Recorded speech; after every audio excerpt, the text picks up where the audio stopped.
Doctor Rodrigo Andrés Cordero, presidente de la Cámara de Industrias, Producción y Empleo de la ciudad de Cuenca. Vamos a hablar sobre este importante cónclave que tuvieron empresarios ecuatorianos alrededor del 19 y 20 de enero en Manta, pero quisiéramos iniciar con una breve revisión de lo que está sucediendo en el país. Hay pedidos de anticipo de elecciones, de muerte cruzada. El gobierno reaccionó con un cambio en el gabinete que se preguntan los analistas si es que fue suficiente, sin desconocer que era necesario. Y hay también señales preocupantes para todos los ecuatorianos, particularmente para el sector empresarial, con un incremento en el riesgo país, una paralela disminución de los bonos ecuatorianos. Quisiéramos iniciar, doctor Cordero, con un breve análisis suyo sobre lo que está sucediendo y si es que perder en una consulta popular y obtener los resultados que han obtenido algunos candidatos que tenían un endoso del gobierno justifican estos pedidos. Muy buenos días, Rosana, Gustavo y a todos los radioescuchas de Antena 1. Muchas gracias por la oportunidad. Efectivamente, el país vive una época de altísima dispersión. Yo creo que los resultados ameritan un análisis y hacerlo a profundidad. Hace pocos minutos leía un muy interesante artículo del politólogo quiteño Santiago Basabe y él decía, quienes votaron por el no significa rechazo al gobierno necesariamente, y quienes votaron por el sí tampoco significa una adhesión al gobierno. El país está altamente disperso. Si usted se fija, Gustavo, en los resultados electorales de prefecturas y alcaldías, salvo algunas pequeñas excepciones, en la gran mayoría de los casos, tomando en cuenta los votos nulos y blancos, que son una manifestación de voluntad, la mayoría de alcaldes y prefectos no ganan con porcentajes mayores al 15-16%. Fíjese usted lo que está ocurriendo en el Azuay. La prefectura y la alcaldía merecen un porcentaje de adhesión inferior al 16%, insisto, considerando el voto nulo y el voto blanco, que es una manifestación de voluntad finalmente. Algunas de las veces se dice, no, se ganó con el 20%. No, se debe considerar al voto nulo y al blanco. La dispersión es la característica este rato del país. Lo único que le puede sacar a este país adelante es la generación de consensos y de unidad. Este rato, tal y como están las cosas, la tendencia política que mayor adhesión ha adquirido, ha obtenido en las elecciones, que ha sido la Revolución Ciudadana, en la gran mayoría de provincias no llega al 30% de adhesión. Como le digo, los porcentajes son inferiores al 20%. Es decir, que 1 de cada 5 está adherido a esa tendencia y el resto no. Entonces, ¿cómo podemos hacer que este país surja si no existe consensos y unidad? Ahora, en la práctica, más allá del voto nulo y blanco y las diversas interpretaciones que tienen en el mapa político, hablando de prefecturas que tiene una mayor claridad, se evidencia que aproximadamente un tercio del territorio nacional queda a través de los gobiernos provinciales o prefecturas en manos de la Revolución Ciudadana, otro tercio aproximadamente en manos de Pachacutic y otro tercio en manos de otras fuerzas políticas. Y probablemente lo que va a ocurrir a estos movimientos políticos es que les va a venir a ellos un boomerang, porque este rato la ciudadanía va a estar descontenta con ellos por la inacción en que se va a caer. Lamentablemente el aparato político nacional, Gustavo, no da soluciones a la problemática nacional. No es un problema de gobernantes, es un problema de la estructura con la que contamos. Desafortunadamente, el gigantismo de la construcción de Montecristi hizo que el Estado sea enorme y no va a ser posible sacar a este país adelante sin consensos. Usted me indica y me dice más de un tercio de prefecturas y alcaldías se tiñeron de otro color, pero con participaciones de adhesión muy minoritarias. Le pregunto, el gobernante local, prefecto o alcalde, ponga usted la provincia que quiera, Pichincha, Manabí, Guayas, Azuay, que en poco tiempo no logre satisfacer las grandes necesidades y las grandísimas expectativas que tienen los electores, ¿acaso no caerá en impopularidad? La respuesta es sí, y va a haber frustración nuevamente. Entonces el país va a pasar en este sentido de tumbo en tumbo electoralmente hablando. Doctor Cordero, muy buenos días. Le escuchábamos a pocas horas realmente de cerrado el proceso electoral del 5 de febrero al presidente de la República haciendo un llamado a la unidad nacional, y escuchamos ya la respuesta tanto de quienes representan al Partido Social Cristiano como también representan a la Revolución Ciudadana y otros sectores. Además, en este contexto, acabamos de concluir las elecciones del 5 de febrero, ya empezó la carrera para las presidenciales del 2025. En este contexto, nos preguntamos efectivamente cuán posible es sentarse a que haya consensos y un diálogo nacional. Definitivamente se requiere voluntad política, y del otro lado, ¿cuál debe ser la corresponsabilidad de los ciudadanos en este contexto? A ver, déjeme responder a su pregunta, Rosana. Primero que nada, muy buenos días. Déjeme responder a su pregunta haciendo una alusión a lo que está ocurriendo en nuestra querida y hermana República de Perú. Fíjese usted la inestabilidad política que se está dando este momento en el Perú. Ese país está ardiendo por todo lado. Usted coge el mapa vial de Perú y ve puros puntos rojos por todo lado, vías bloqueadas. Sin embargo, la economía peruana sigue andando, y la economía peruana este rato está con una cifra de riesgo país 10 veces por debajo de la de Ecuador. ¿Qué ocurre? ¿Por qué se da esto? Porque de alguna manera en los peruanos existe un consenso para producir, porque el trabajo es lo más importante para la ciudadanía. No es buen incentivo para los políticos la unidad, Rosana, porque los políticos viven de la discusión, de la discrepancia, del disenso, justamente de la confrontación. Entonces, lograr unidad desafortunadamente deja a muchos políticos que han hecho negocio de esta forma de actuar durante décadas, les deja a un lado. Por eso es que es la hora en la que el sector privado, en todos los niveles, en niveles empresariales, en niveles gremiales, los sindicatos, las organizaciones de maestros, las organizaciones de campesinos, nos unamos con un solo objetivo: sacar la producción de este país adelante, porque el país necesita trabajo. Vayamos a la reunión que tuvieron 150 empresarios allá en Manta el 18 y el 19 de enero. Esto es 15 días aproximadamente antes de las elecciones. Es decir, tuvieron estas sesiones sin la lectura de lo que iba a pasar en las elecciones del 5 de febrero, en el marco de esta primera convención del Comité Empresarial Ecuatoriano, que lo dirige Miguel Ángel González Guzmán. Allí, entre otras cosas, conocemos que decidieron participar activamente como actores relevantes en los asuntos de interés público, defendiendo principios y generando propuestas concretas que busquen el bien común. Un tema que nos parece extremadamente positivo. En muchos casos, cámaras en el país se han mantenido simplemente como espectadores, sin mayores pronunciamientos, y hace falta este tipo de pronunciamientos, no solamente de los empresarios. Ojalá asumieran la misma posición el sector educativo, la academia, las universidades particularmente, los gremios en general, los sectores culturales del país y otros que hacen país y que muchas veces se convierten solamente en actores que miran las cosas desde lejos. ¿Cuál es esta actitud y de qué manera van a operativizar los empresarios ecuatorianos para tener una participación por lo menos con voz y tratar de alguna manera de ser una opinión influyente y ojalá positiva y una guía para los ecuatorianos? Bueno, sus preguntas son varias a la vez, Gustavo. En primer lugar, el objetivo que tenemos que tener enfrente, por sobre todo, es el bien común. ¿Pero qué se entiende por bien común? Es el bien que hace bien a la mayoría de la ciudadanía. Y debemos enfocarnos en ese sentido. Quienes estamos este rato frente a los gremios en el país, venimos de la Academia Nacional, y nos une a ella una altísima y estrecha relación. Tenemos grandes puentes con la academia a nivel local, en el caso de las cámaras en el Azuay, con nuestra Universidad de Cuenca, con la Universidad del Azuay, con la Universidad Católica, con la Universidad Politécnica Salesiana. Y con estos centros de estudio hemos trazado líneas que nos permitan luchar por el bien común.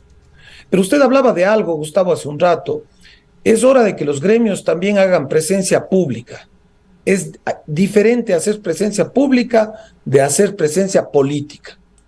No nos interesa a los gremios este rato una participación política, pero sí una participación pública en la que se ponga por sobre todo el sagrado interés del país, de luchar por un bien común, de preservar los valores éticos y cívicos que este momento tan a menos se han venido, de ponerlos adelante. Esa es la razón de ser de lo que fue el consenso de Manta, luchar por el bien común, participar en la vida pública del país, pero por sobre todo preservando el comportamiento ético y cívico.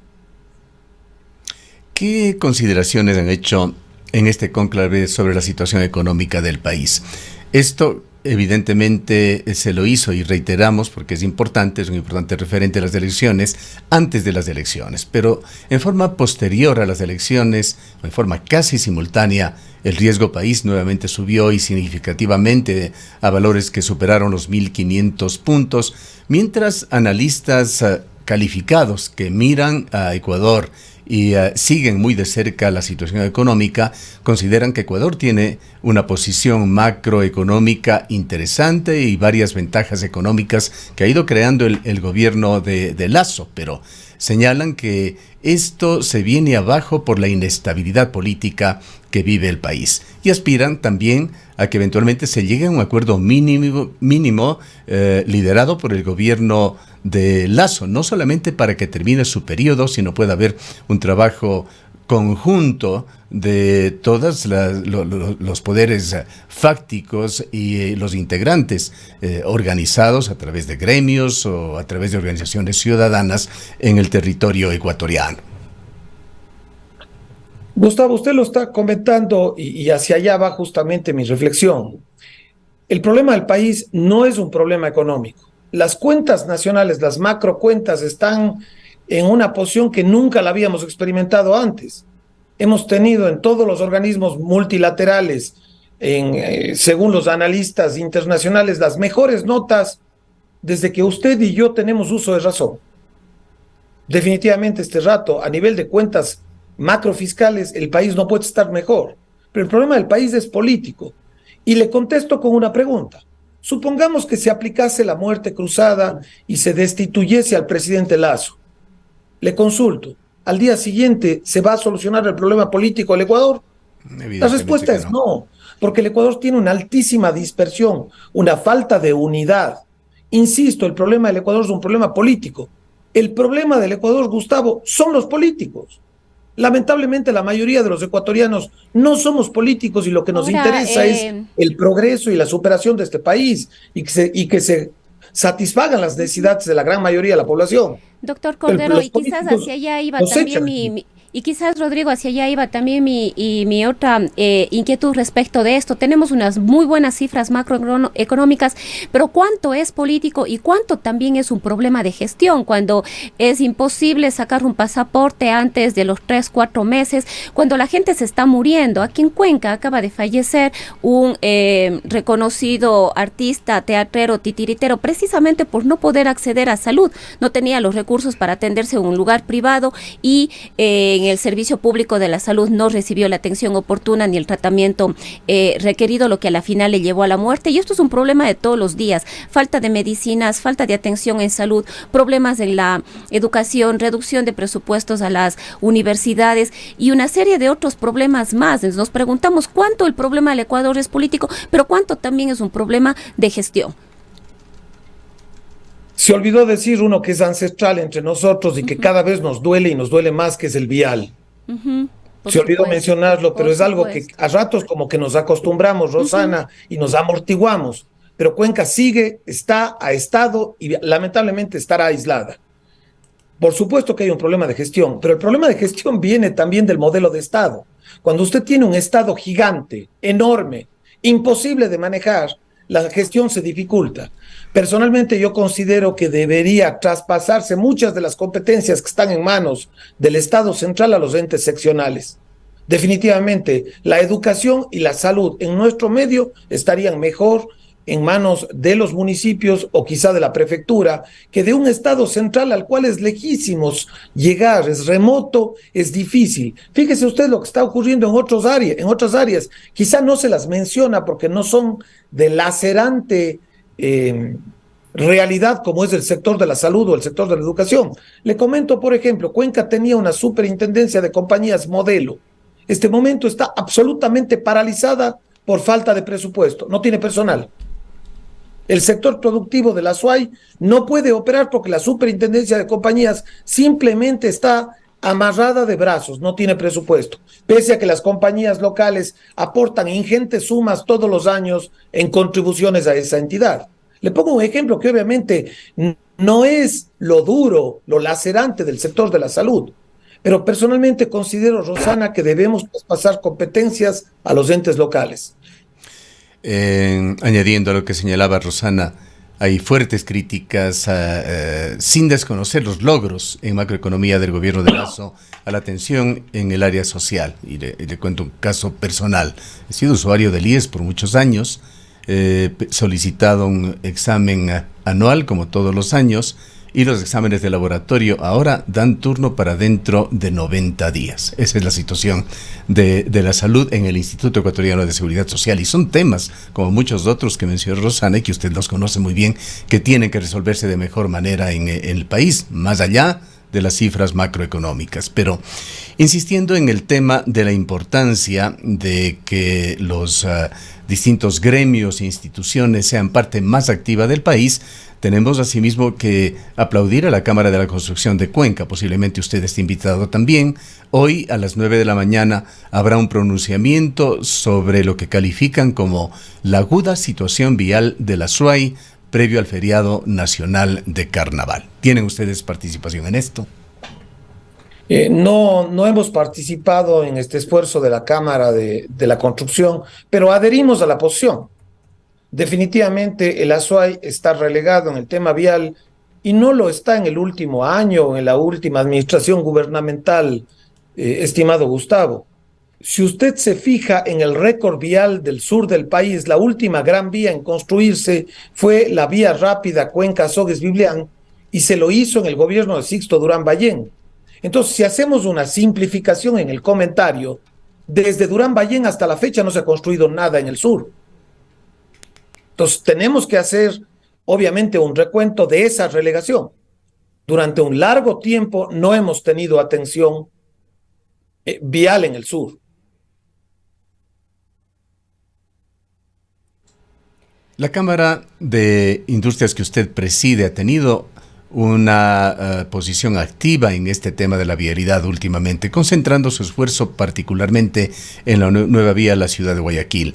El pasado día sábado estuvimos con el gobernador de la provincia, quien señaló que en el mes de marzo estará aquí presente el presidente de la República para firmar un contrato, no solamente para el desarrollo del proyecto de factibilidad de esta vía, sino para entregar, así nos dio a entender, el proyecto completo, incluyendo su construcción, al gobierno de Corea del Sur.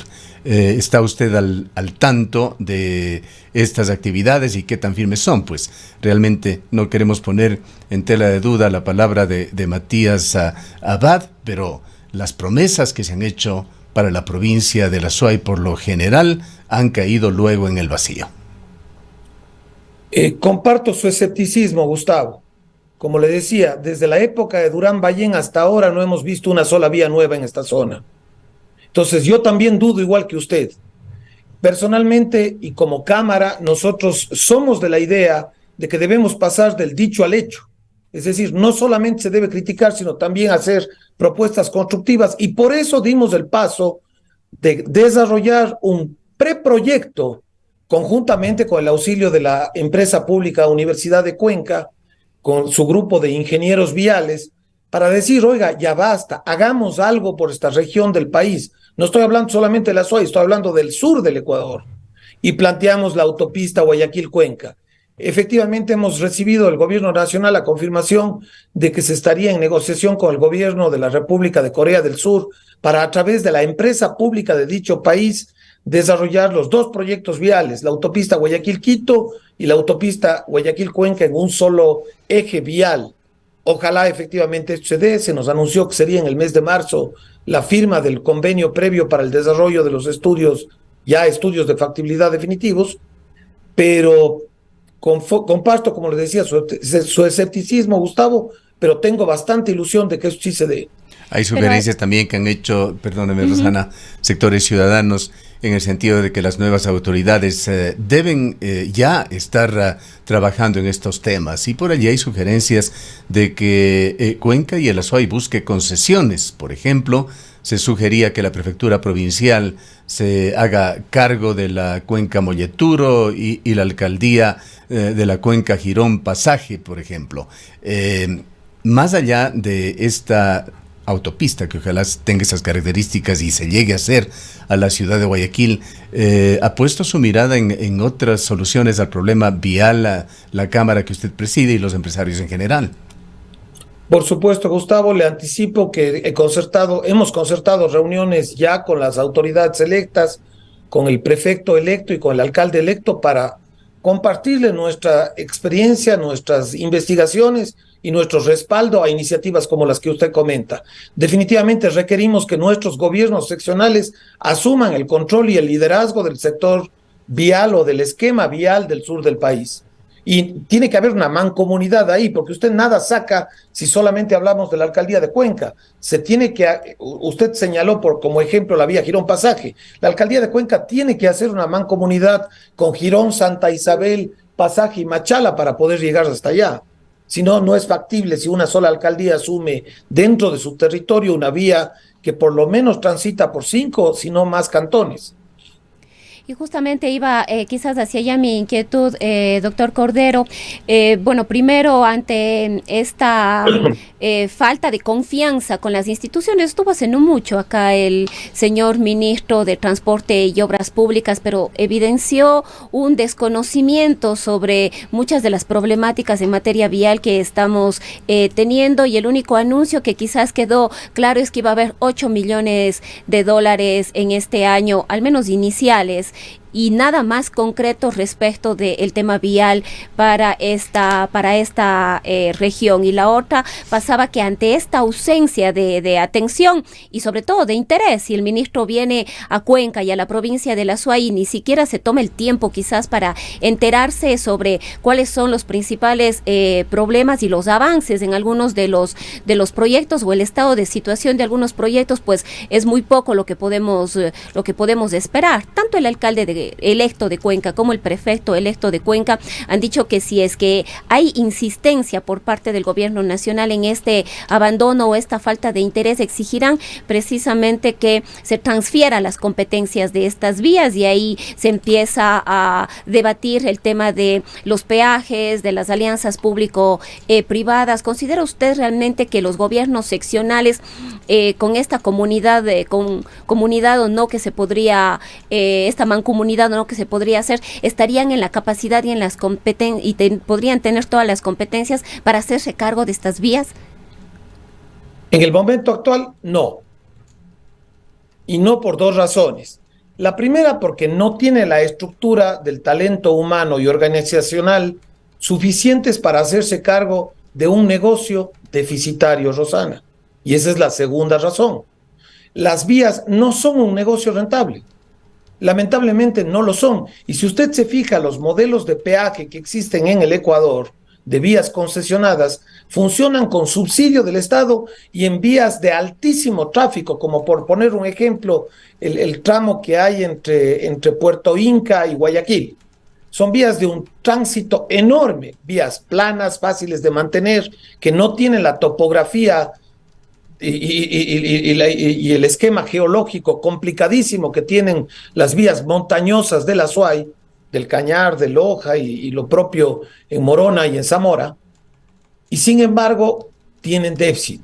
Entonces ahí hay 2 problemas, como le decía: talento humano, porque hay que necesariamente crear los equipos, eso no se crea de la noche a la mañana.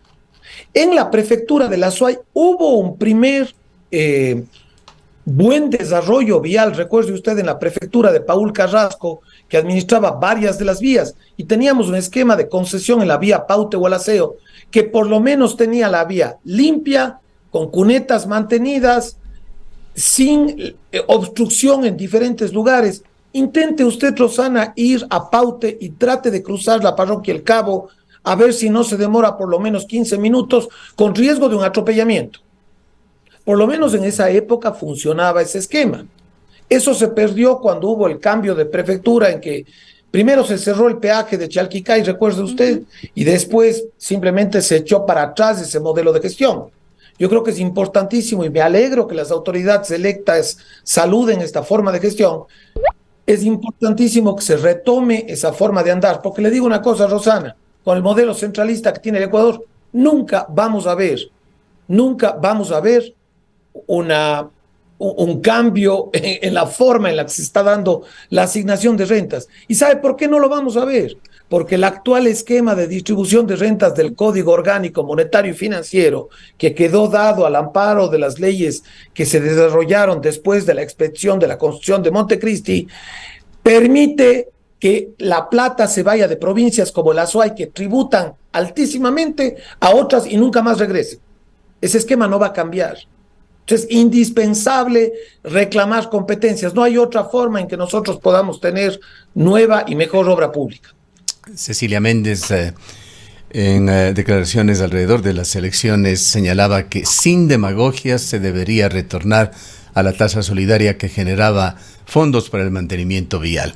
Pero siguiendo en este tema, quisiéramos, para quienes no pudieron o no nos acompañaron en la entrevista con el gobernador de la provincia, porque es una declaración que requiere el debido seguimiento, escuchemos lo que dijo.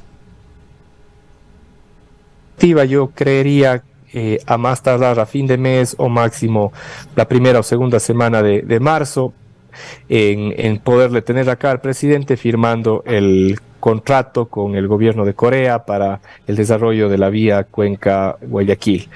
Eso creo que es ya más buena noticia que eso. ¿Dónde?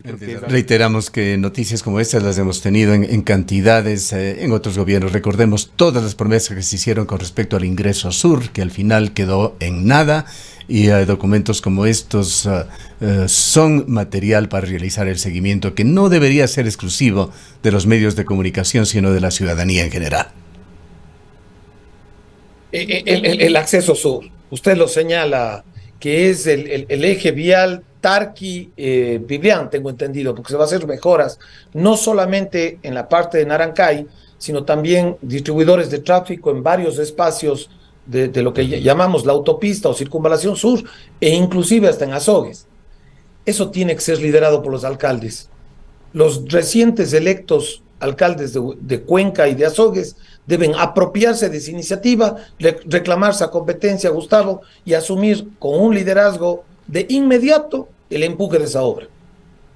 Bien, queremos agradecerle y ojalá esta reunión que ha tenido a nivel del Comité Empresarial Ecuatoriano y las decisiones que se han tomado efectivamente traigan una mejor sinergia de este importante sector de la sociedad, los empresarios, las cámaras de la producción, para ojalá ir mejorando la situación del país. Muchas gracias por la oportunidad, Gustavo, y un saludo a usted, a Rosana y a la audiencia. Bien, he escuchado a Rodrigo Andrés Cordero, presidente de la Cámara de Industrias, Producción y Empleo en la ciudad de Cuenca. Son las 7 horas.